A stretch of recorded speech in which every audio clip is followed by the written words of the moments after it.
I wanted to like share a little something. I wasn't sure like how, but like the way that I kind of feel like empathy or like I relate to whether or not we should say something about you know, race, color, you know, all, you know, whatever's going on, is that when I was 20, I had thyroid cancer.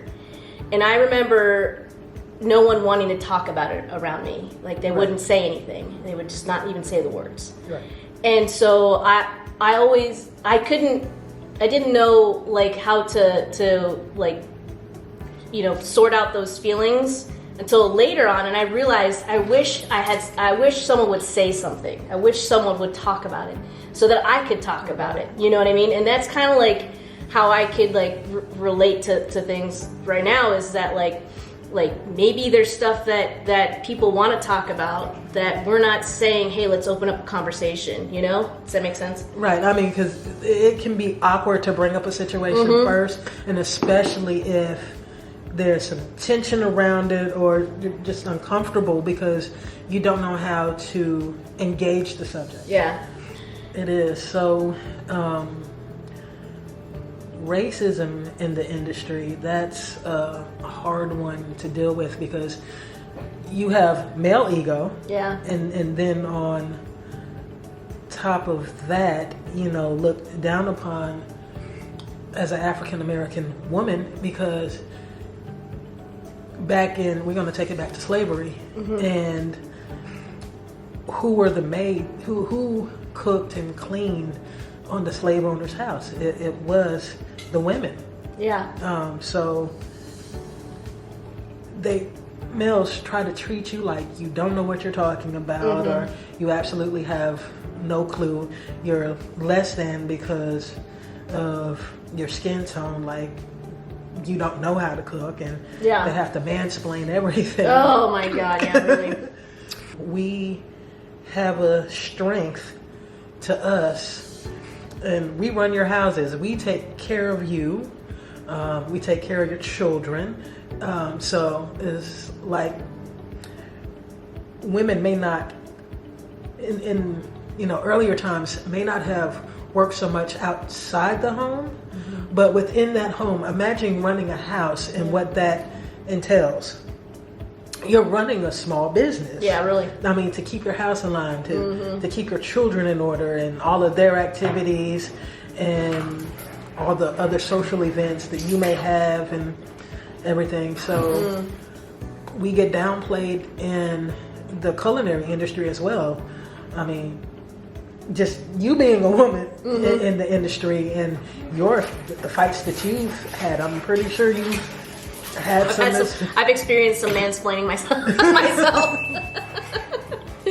Yeah, it's like it's hard being a woman in the culinary industry, you know, and so but you know, we persevere. That means we have to work 10 times harder. Yes. And you know, that's just what we do, and so makes us better, I guess, in the end. Like that, you know, all the perseverance.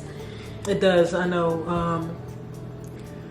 Because of that, because you're fighting so much, you know, a lot of female chefs, you know, get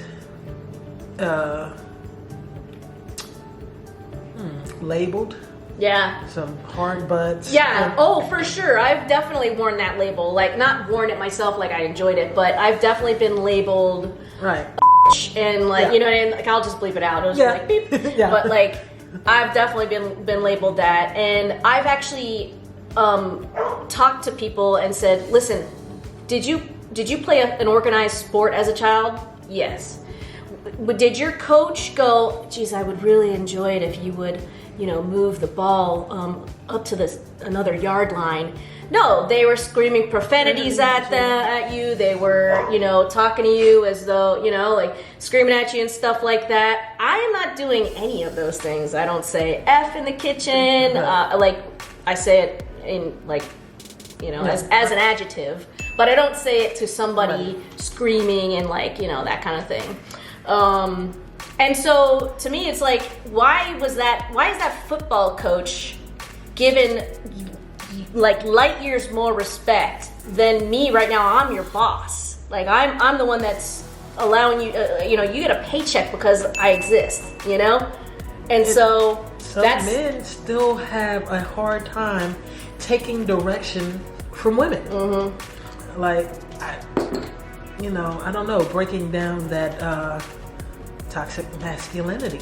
Yeah. You know, and it's something that you need to work on, you know, in society and in different cultures as well. It needs to be part of the conversation, and that's why we're kind of like that's why we're talking about it. We're shining some light on some things, and like, you know, I feel that, you know, growth only comes from there's got to be a little bit of pain, right? Yes. Like lobsters, when they grow out of their shell, you know, they I don't know what the term is. Like they get so big, they bust out of that shell, and then they grow a new harder shell, and that transition is hard. And so that's what we're doing. So, you know, change.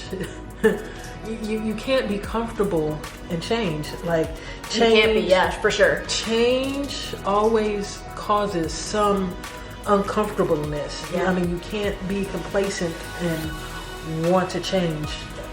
So, yeah, growth is pain, but you have to take that pain and not internalize it, but use it to an advantage to be like, okay, I hurt. Yeah. So why am I feeling this way? And it's like analyzing it. Like, how can this make me better? Yeah. Or what is the purpose of this? Yeah. I mean, so. That's true. I feel that. I totally feel, like when you just said like that, don't internalize it. Like that just kind of gave me chills, you know. Like it, like I really feel that. So I think that's kind of, it's just what we're doing right now, right? Yeah. Like, and then growing. Growing is good. Growing is good. Growing is good. It's very uncomfortable. Very uncomfortable. Yes. And yeah. So all right. Well, back to the pigeon peas.